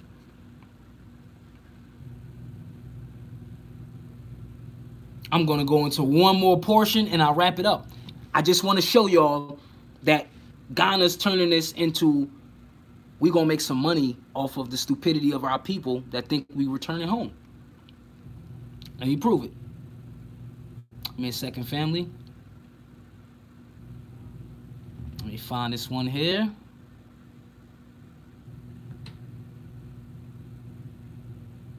Give me a second. Where is it? Here we go. Here we go. So, as I went over this whole bill, family, it's been a pleasure, you know what I'm saying, disseminating this information for the family. And I exposed to you that many of our own people are selling us out. But now we're going to follow the money. We're going to follow the money.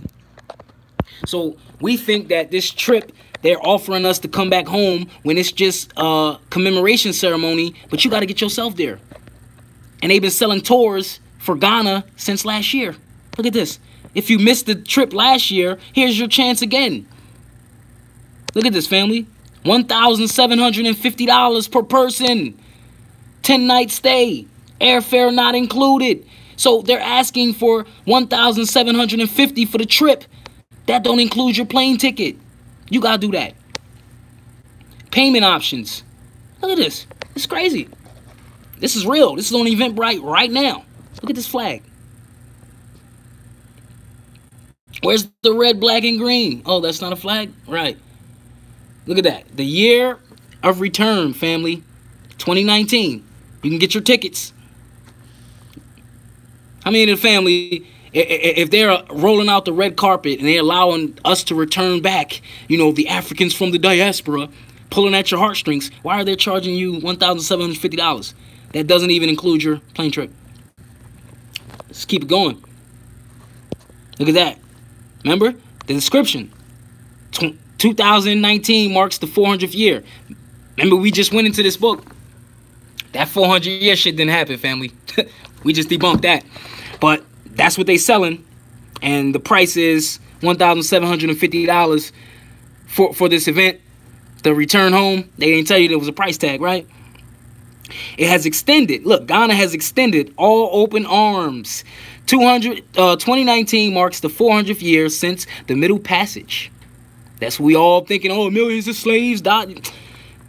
I'm not taking it away from many of the family were slaughtered in the midst of this situation that happened, family. But I'm just trying to give clarity. It didn't happen in the way that they keep telling us. That's what I want you to research. And I'm trying to tell you that the timeline isn't like how they said it happened. It's all bullshit. IAB. Yup. So, look, in 400 years will be the next year. So they're saying that, you know, we're mental slaves and we're celebrating our 400th year of slavery. But I thought they said they freed us in 1865. I'm going to debunk that too. So Ghana has extended open arms for all African Americans and descendants in other countries whose ancestors were victimized by the brutalities of slavery to return. But they charge you $1,750 minus your plane ticket to return. But you're only going for the ceremony because they're not allocating any land, and you research that right of abode, we don't qualify. You know, the right to be granted Ghanaian citizenship, that's not real. Left that out at the United Nations conference. So, right here, they did this tour last year. The return home last year. Ghana Tour 2019. If you missed it, here's your chance again. Join the Facebook travel group. See, travel companies about to make a bag off this shit. It ain't got nothing to do with honoring the ancestors from Africa returning home. It's all bullshit. $1,750 for the payment. Or you could pay $175 a month until the date. Crazy, family. Look at this. So let's go over the itinerary. August is a wonderful time to travel. So many of our family will be going over there August of next year, because it's the month of the Chalet Wate Festival, which is a cultural arts festival held yearly. So they want all this tourism. I thought you was returning home to see your brothers and sisters in Africa. No, you a tourist from America because you're an American. The original American, which is a cultural arts festival held yearly and is steadily growing. 2018's attendance was nearly 50,000 people. See, they try and get their attendance up for their events and build their economy off the so-called people that think they from Africa. Don't sound like they love you, do it? But look at this, family. The cost is $1,750. The first payment is due by October 15th, 2018. So many of our people already started paying monthly on this. It does not include airfare. Doesn't include your passport. Doesn't include your visa. Doesn't include your yellow fever shots or your malaria pills that you need before you can get off the plane. Oh, they didn't tell you that. Please contact me if you are ready to purchase your airfare. Sound like they hustling. Once I find out your location, I can tell you the comparable rates. So everybody's gonna be paying different prices. I have through my agency portal. I will walk you through the process of getting your passport, visa, etc. But you got to pay for it. Please do not book your departure flights prior to the last day of your tour. It will throw off the itinerary.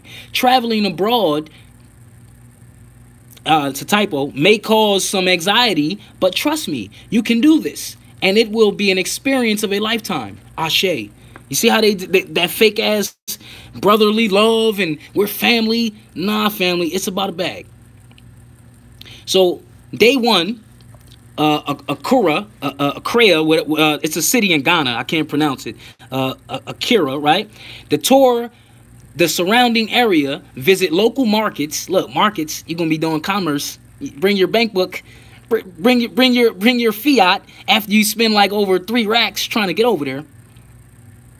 It's going to be local markets, Drumming 101, Kwasi Nkrumah Memorial Museum and Burial Site, Black Star National Square, W.E.B. Du Bois Pan-African Museum. See, they got you W.E.B. Du Bois, Kwame Nkrumah. They all were pushing this Pan-African narrative, right, in the 80s, right? It was, matter of fact, in the 70s. The Pan-African thing was like, you know, all of the so-called Africans return home. The Africans in America return home to Africa. And that died out because we're not from there. But they're going to take you to the museum when you get over there. They're going to tell you to lie up close.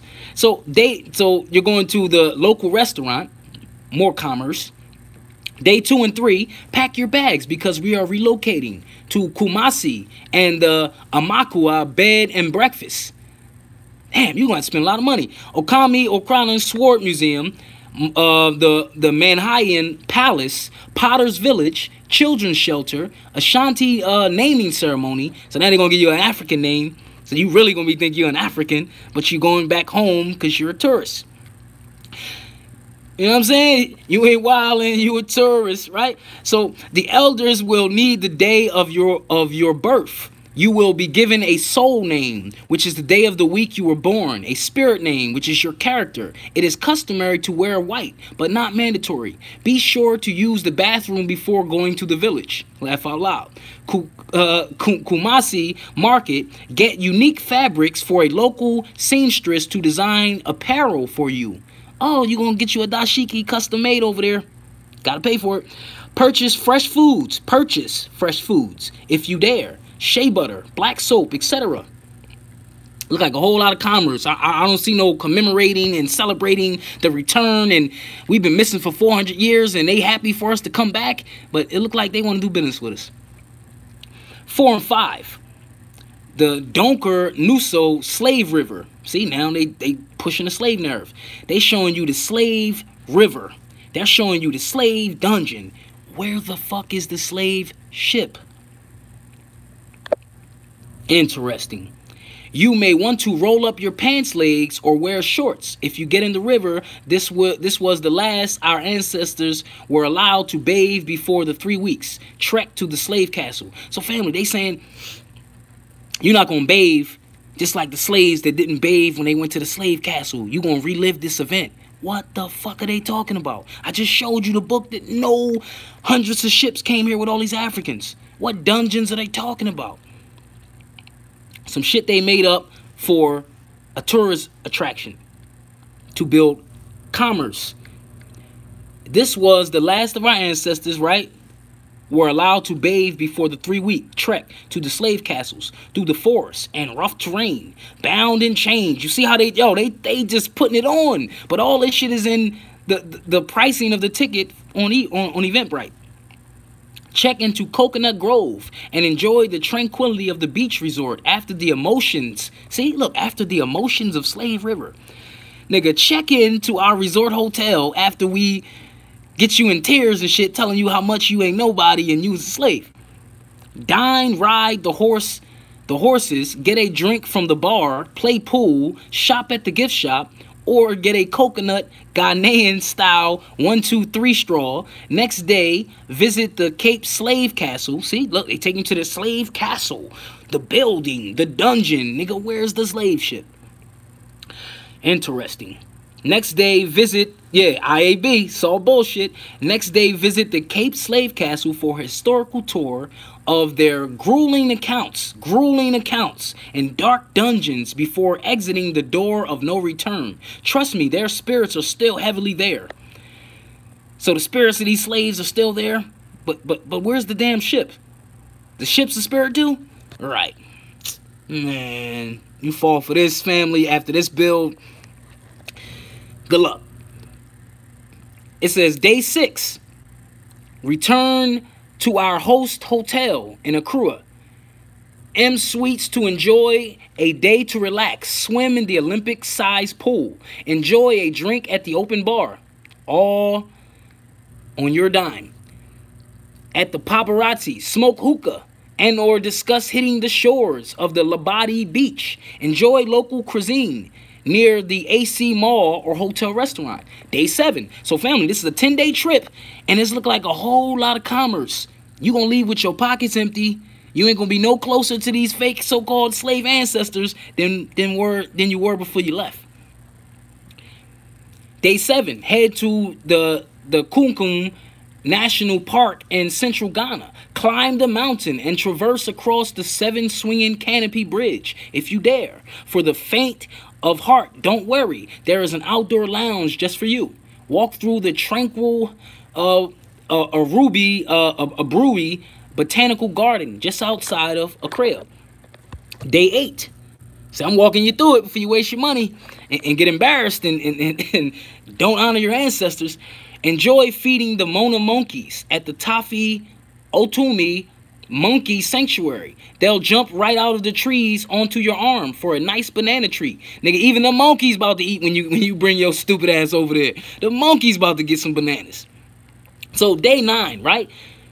You're going to go to this festival again, featuring some of Africa's most talented artists. So now you're going to the festival where you're going to engage into more commerce. But you ain't spent with your brother's business that's around the corner from you. Interesting. So it wraps up On day 10, guests depart for the hotel. Based on their itinerary, we will provide shuttle services. If anyone decides to leave on day 11, please let us know ahead of schedule so that we can make sure accommodations remain and notify of additional charges. Rooms are based on double occupancy. If you must have a single, please provide an extra $400 to your total. This is a tentative schedule. Man, this is interesting shit. So, family, I don't know about you. I lost count. I lost count about how much all the money they're going to make per person that think they're returning home to Ghana, the year of return 2019. You're not going to return without your checkbook. And you won't be granted citizenship, and you won't be given land when you get over there. You're a tourist from America going over there to buy into the propaganda, and they're going to tell you the slave story like a fucking bedtime story, and they're going to put your spirit to sleep. I need to know, are we going to be slaves for another 400 mental years? We're going to be mental slaves for another 400 years. Because that story didn't happen. Not in the way they telling you. And as a matter of fact, as I said, many of us bought into the narrative because we truly believe that we were slaves for, this long time. We truly believe that we were from Africa because many of the family... Oh, man, did I leave my scroll? Give me a second, family. I think I left my... Whoa. Family, give me a second. Hold on 1 second. I left my scroll. Shit.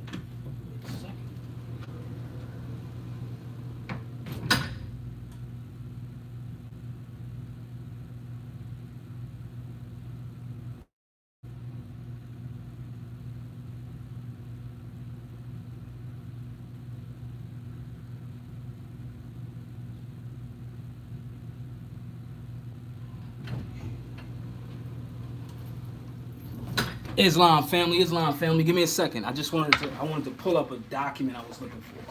Just give me a second.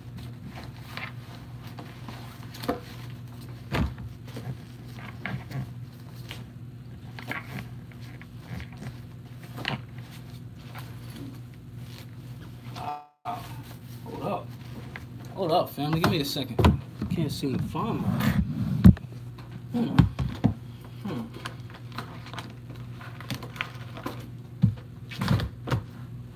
Give me a second, family. So I'm about to go ham. One of these Albions took my scroll.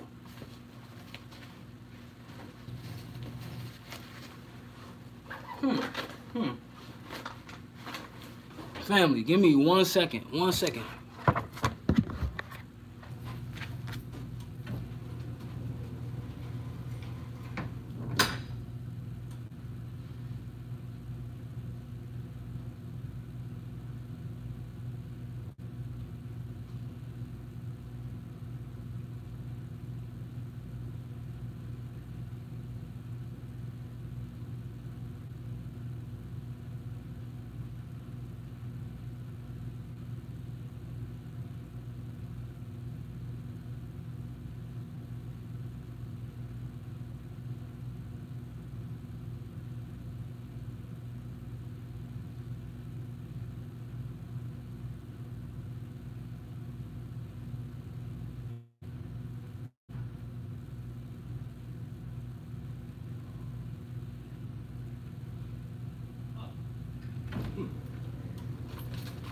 Islam family, we back.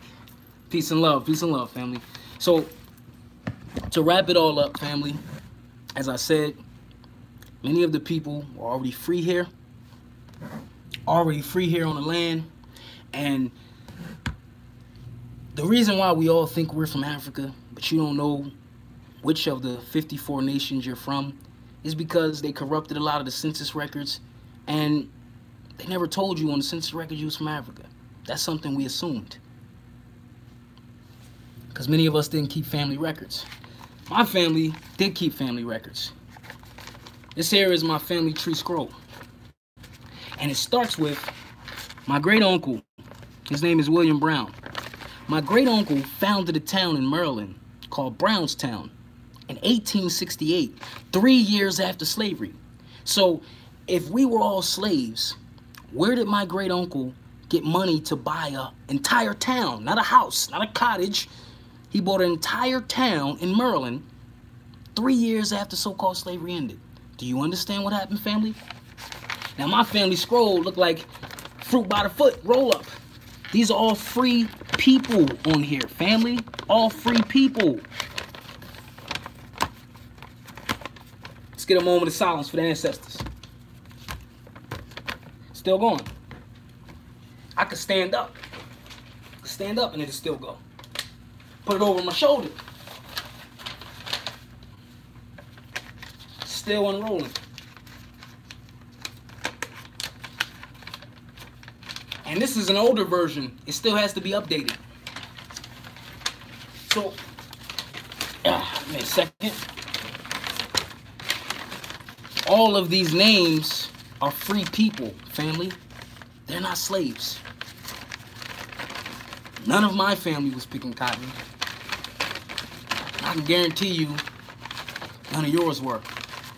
Because if you understood, right, that before the Louisiana Purchase, this whole called slave narrative was only tied to the 13 colonies. They didn't have access to the other half of the country until the 1870s, the early 1800s. A few years right before it so-called ended. Talking about all the family in Louisiana and the Midwest. Nope. Never took place. But by us thinking that we all from Africa, we thinking that slavery was all over the whole entire land. Not so. Not so, family. All my family was free. When you start doing the research, you're going to find out that all yours were. They're free if they're the indigenous people, the autochthonous, the original people of this land. They're free. The true American. But if you saying you a made-up name, an African American, which don't tie you to Africa nor America, then you will forever be enslaved. Mentally, spiritually, and soon physically. Islam, family. Nope, ain't not one of your family you're gonna find listed as slaves. Do me a favor, go back into them older census records. Check it out. You're gonna find out they lied to you. It's just that we never actually put the story under a magnifying glass. But your boy, Morlock Holmes, signing out. I just put this story under the world's smallest magnifying glass, and we found out that it's all bullshit. You're charged to share this video. You're charged to start dealing with the truth. You're charged to start making the truth popular again. Facts over feelings. Peace, love, and light to the family. And give thanks. Any of the family that caught the live, any of the family that's catching the playback, the donations is for the nation, family. I've been researching for almost 2.5 years, giving this information free to the family. And my bills will always be free. Your donation is to share, comment, like, subscribe, hit the notification button. But most importantly, if you want to give a monetary donation, family, you can hit my PayPal. I'll leave the link in the description. My PayPal email is Third Eye High, 3RDI, you know, the same name as my page, 3RD, the letter I, the word high, at Gmail. That's also my Cash App email as well. So if you want to send a donation, family, whatever you know what I'm saying, whatever you want to send, it's just going to help me to get more expensive books, more research that they trying to hide. And I just want to make telling our family's story relevant again, important again, paramount, of the greatest importance. You know what I'm saying? I just want to share the light, and I just want to, you know, show to the babies that it's fly to know shit. It's cool to actually know some history, the real history. And we coming back, family. Peace, love, and light to the family. Give thanks. I am your boy, Jermaine Farmer Bey. I am Islam Bey, the janitor, dropping off these spiritual keys out here, truth trafficking. Peace, love, and light to the family. And we're going to do like we always do. We're going to pour up for the ancestors like we always do. Peace, love, and light to the family. I need all my clean glass Moors, all my clean glass, autochthonous, indigenous ones to go up at that top cabinet. Grab one of your cleanest glasses in the house, and we're going to pour up. We're going to pour up these spiritual shots, right? a shot of love. It's 5 shots, family. Shot of love, shot of truth, shot of peace, shot of freedom, shot of justice. Salute to you, wherever you are, wherever you at.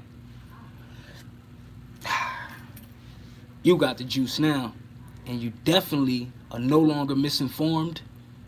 You're charged to carry this truth as far as you could take it. And in the words of the prophet, the most noblest noble Drew Ali, study and then study yourself. We keep arguing about solutions and what we're going to do as a people. Unity is our solution. Deal off those 5 shots. What are those 5 shots? Love, truth, peace, freedom, justice. What people don't want that? Regardless of your religious affiliation. This build had nothing to do with your religion. I'm not trying to indoctrinate you in a belief system. I just wanted to share the story that belongs to you. Because everybody been lying to you. Been lying to me. Been lying to all of us. But the truth will truly set you free. Peace, love, and light to the family. Islam, until next time, share this, share this, share this. Continue to stand on your square, uplifting fallen humanity, wherever they might be. I'm charged to uplift them as well as you. Islam, peace, love, and light. Give thanks.